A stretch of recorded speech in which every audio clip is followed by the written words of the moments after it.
കൂലിക്കായിട്ട് യജമാനന്റെ മുഖത്തേക്ക് നോക്കും.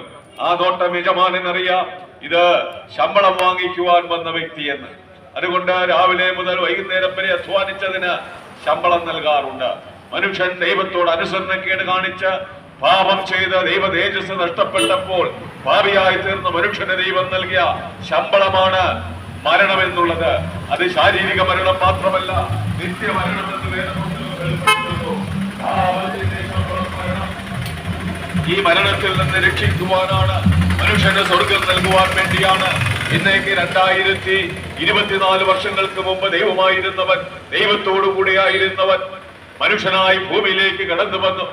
അവൻ അവരുടെ പാപങ്ങളിൽ നിന്ന് രക്ഷിപ്പാതിരിക്കൊണ്ട് നീ അവനെ യേശു എന്ന് പേരിടേണം. യേശു ലോകരക്ഷിതാവായി ലോകത്തിലേക്ക് കടന്നു വന്നത് പാപികളെ രക്ഷിക്കുവാൻ വേണ്ടിയാണ്. ക്രിസ്തുവേശു പാപികളെ രക്ഷിക്കുവാൻ ലോകത്തിൽ വന്നു എന്നുള്ളത് വിശ്വാസ്യവും എല്ലാവരും അംഗീകരിപ്പാൻ യോഗ്യമായ വചനമാണ്.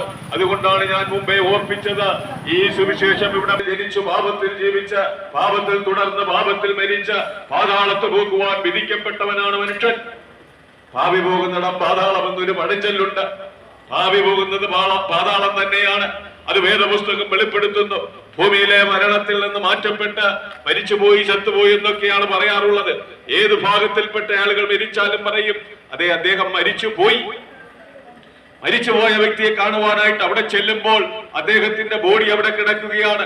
അപ്പോൾ പിന്നെ ഈ മരിച്ച എല്ലാവർക്കും ലഭിക്കുന്ന പേരാണ് ശവം. മരിക്കുന്നതിന് മുമ്പ് എല്ലാവർക്കും വിവിധ നിലകളിലുള്ള പേരുകളിലാണ് അറിയപ്പെടുന്നത്. പക്ഷേ മരിച്ചു കഴിഞ്ഞാൽ എല്ലാവർക്കും ഒരുപോലെ ലഭിക്കുന്ന പേരാണ് ശവം. പിന്നെ ശവത്തെ അധികം നേരം വെച്ചുകൊണ്ടിരിക്കാറില്ല. ശവം എത്രയും പെട്ടെന്ന് മറവ് ചെയ്യുവാനായിട്ടാണ് മനുഷ്യൻ ആഗ്രഹിക്കുന്നത്. ഭാര്യയായാലും മക്കളായാലും വീട്ടുകാരായാലും നാട്ടുകാരായാലും എല്ലാവരും ആ ശവത്തെ എത്രയും പെട്ടെന്ന് മറവ് ചെയ്യുവാനാണ് ആഗ്രഹിക്കുന്നത്. കാരണം പിന്നെ അതുകൊണ്ട് യാതൊരു പ്രയോജനമില്ല.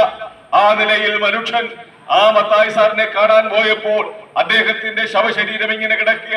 പിന്നെ ആരാണ് പോയത്? മത്തായി സാറ് പോയി. എവിടെയാണ് പോയത്? പോകുമ്പോൾ സ്വീകരിക്കുവാൻ 2 സ്ഥലം ഒരുങ്ങിയിരിക്കുന്നുണ്ട്. ഒന്ന് സ്വർഗം, മറ്റൊന്ന് നരകം. കൊച്ചു കുഞ്ഞുങ്ങളോട് ചോദിച്ചാലും പറയും സ്വർഗവുമുണ്ട് നരകമുണ്ട്. ഞങ്ങളുടെയൊക്കെ ആഗ്രഹം സ്വർഗത്തിൽ പോകണമെന്ന. പല വീടുകളിലും കയറിയിറങ്ങി സുവിശേഷം വ്യക്തിപരമായി ഞങ്ങൾ അറിയിക്കുമ്പോൾ അവരോട് ചോദിക്കും, ഇന്ന് മരിച്ചാൽ നിങ്ങളുടെ നിത്യത എവിടെ കഴിക്കുമെന്ന് ചോദിച്ചാൽ അവര് പറയും ഞങ്ങൾക്ക് സ്വർഗത്തിൽ പോകാനാണ് പാസ്റ്റർമാരെ ആഗ്രഹമല്ല ഞങ്ങൾ ചോദിക്കുന്നത്. ഇന്ന് മരിച്ചാൽ എവിടെ പോകുമെന്ന് ചോദിക്കുമ്പോൾ പറയും പോകാൻ ഞങ്ങൾക്ക് സ്വർഗത്തിൽ പോകാൻ ആഗ്രഹം. അരി എത്രയെന്ന് ചോദിച്ചാൽ പയറഞ്ഞാഴി എന്ന് പറയുന്നതാണ്. ഈ ലോകത്തിലെ മനുഷ്യരാണെങ്കിൽ ഇന്ന് ഞങ്ങൾ നിങ്ങളോട് ചോദിക്കുകയാണ്, ഇന്ന് മരിച്ചാൽ നിങ്ങളുടെ നിത്യതയുടെ ചെലവിടം. ഇവിടെ ഈ കവലയിൽ ഈ സന്ദേശം കേട്ടുകൊണ്ടിരിക്കുന്നവർക്ക് ഒരു ലക്ഷ്യബോധമുണ്ട്. ഭവനങ്ങളിൽ നിന്ന് കടന്നു വന്ന പ്രിയപ്പെട്ടവര് ഇവിടത്തെ ആവശ്യങ്ങളൊക്കെ കഴിഞ്ഞ് മടങ്ങിപ്പോകുമ്പോൾ സ്വന്തം ഭവനത്തിലേക്കാണ് പോകുന്നത്. എത്രയോ ഭവനങ്ങൾ അടുത്തുണ്ട്, എത്രയോ വീടുകൾ തുറന്നതും അടയ്ക്കപ്പെട്ടതുമായ വീടുകളുണ്ട്. മറ്റൊരു ഭവനത്തിലും ആരും കയറി പോകാറില്ല. കാരണം ലക്ഷ്യബോധത്തോടു കൂടിയാണ് ഞാൻ നിങ്ങൾ യാത്ര ചെയ്യുന്നത്. അതേ, നമുക്കൊരു ലക്ഷ്യബോധമുണ്ട്. എനിക്കൊരു വീടുണ്ട്, എന്റെ വീട്ടിലേക്ക് ഞാൻ പോകുന്നു. ആശുപത്രിയിലാണ് പോകുന്നതെന്ന് ചോദിച്ചാൽ പറയും ആശുപത്രിയിൽ ഞാൻ പോയി, ഇനി എന്റെ വീട്ടിലേക്ക് പോകുന്നു. അതെ, മാർക്കറ്റിലാണ് പോയതെങ്കിൽ ചോദിച്ചാൽ പറയും ഞാൻ മാർക്കറ്റിൽ പോയി, ഇനി എന്റെ വീട്ടിലേക്ക് പോകുന്നു. ഏതൊരു സ്ഥാനത്തേക്ക് യാത്ര ചെയ്താലും മനുഷ്യന് ലക്ഷ്യബോധമുണ്ട്. ലക്ഷ്യബോധത്തോടു കൂടിയാണ് ഞാൻ നിങ്ങൾ യാത്ര ചെയ്യുന്നത്. ചോദിക്കട്ടെ, ഈ ഭൂമിയിലെ യാത്ര എന്ന് പറയുന്നത് ദൈവം മനുഷ്യനെ 70, 80, 100, 120 വരെ ജീവിക്കുവാൻ, യാത്ര ചെയ്യുവാൻ അനുവദിച്ചിരിക്കുകയാണ്. ഇതിനെ മധ്യത്തിൽ വെച്ച് ഏത് സമയത്തും മരിക്കാം. 5ലും 5ലും മരിക്കും, 6ലും 100ലും മരിക്കും, 50ലും 80ലും മരിക്കും. മരണത്തിന് പ്രായ വ്യത്യാസമില്ല, മരണത്തിന് സമയ വ്യത്യാസമില്ല. മരണമേ അങ്ങോട്ടൊന്ന് മാറി നിൽക്കുക, മരിക്കാൻ ഞങ്ങൾക്ക് മനസ്സില്ല എന്ന് പറഞ്ഞ് മരണത്തെ മാറ്റി നിർത്തുവാൻ ഒരു ശക്തിക്കും കഴിയുകയില്ല. മരിക്കാതിരിക്കണമെങ്കിൽ പിന്നെ എന്ത് ചെയ്യണമായിരുന്നു? ജനിക്കാതിരിക്കണമായിരുന്നു. ജനിച്ചില്ലെങ്കിൽ അതേ മരിക്കയില്ല. ജനിച്ചു കഴിഞ്ഞാൽ ഈ ഭൂമിയിലേക്ക് പിറന്നു വീണ എല്ലാവരും മരിച്ചേ മതിയാകുകയുള്ളൂ. അങ്ങനെ മരിച്ചുപോയി, ചത്തുപോയി എന്നൊക്കെ പറയാറുണ്ട്. എന്നാൽ ഒരു മൃഗമാണ് ചത്ത് കിടക്കുന്നെങ്കിൽ പറയും ഒരു പട്ടി ചത്ത് കിടക്കുന്നു, പാമ്പ് ചത്ത് കിടക്കുന്നു, എലി ചത്ത് കിടക്കുന്നു, പൂച്ച ചത്ത് കിടക്കുന്നു. അത് ചത്ത് കിടക്കുക. കാരണം അതിന് ദേഹവും ദേഹിയും കൊണ്ട് അവസാനിക്കുകയാണ്. അതിന് ആത്മാവില്ല. മനുഷ്യന് മാത്രമാണ് ദേഹം, ദേഹി, ആത്മാവെന്ന 3 ഘടകങ്ങളിലൂടെ ദൈവം സൃഷ്ടിച്ചിരിക്കുന്നത്. അതുകൊണ്ട് മനുഷ്യൻ മരിക്കുമ്പോൾ പറയുക മത്തായി മരിച്ചുപോയി. മത്തായിയുടെ ജഡവിടെ കിടക്ക പോയതാണ്. ആ മത്തായി സാറ് പോയി. എങ്ങോട്ടാ പോയത്? ഞാൻ ഓർപ്പിച്ചല്ലോ, 2 സ്ഥലം ഒരുങ്ങിക്കഴിഞ്ഞിരിക്കുക, 2 വീട് ഒരുങ്ങിക്കഴിഞ്ഞിരിക്കുക. 2 നിത്യതയാണ്. ഒന്ന് സ്വർഗമാകുന്ന നിത്യതയും മറ്റൊന്ന് നരകമാകുന്ന നിത്യതയും. ഇതിലേത് നിത്യതയിൽ പ്രവേശിക്കും?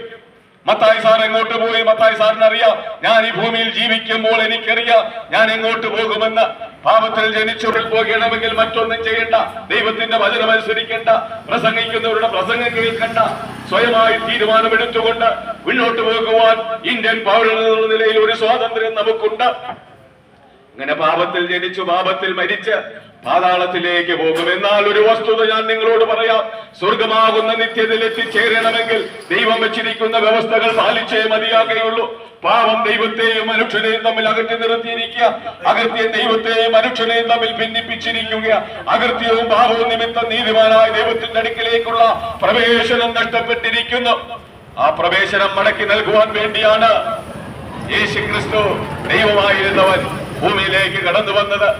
എന്റെയും നിങ്ങളുടെയും പാപം അവിടെ ഏറ്റെടുത്തുകൊണ്ട് പരിശുദ്ധനായ കർത്താവ് എനിക്കും നിങ്ങൾക്കും വേണ്ടി കാൽവരി ക്രൂശിലെ മരണം ആസ്വദിച്ചു. മരണം ആസ്വദിച്ചെന്ന അവിടെ രേഖപ്പെടുത്തിയിരിക്കുന്നത്. മരണം ആസ്വദിക്കുവാൻ ആർക്കെങ്കിലും കഴിയോ? അല്ലയോ മാന്യ ശ്രോതാവ്, ചരിത്രം പറയുന്നു, വേദപുസ്തകം പറയുന്നു, യേശു ക്രിസ്തു മരണം ആസ്വദിക്കുവാൻ സ്വർഗത്തിലെ ദൂതന്മാരിൽ അല്പം താഴ്ചയുള്ളവനായി ഭൂമിയിലേക്ക് കടന്നു വന്നു. ആയുസിന്റെ മധ്യേ 33 തിരുവയസ്സിൽ എന്റെയും നിങ്ങളുടെയും പാപമേറ്റെടുത്തുകൊണ്ട് യേശു ക്രിസ്തു ആ പ്രായശ്ചിത്ത മരണം മരിക്കുവാനിടയായി തീർന്നു.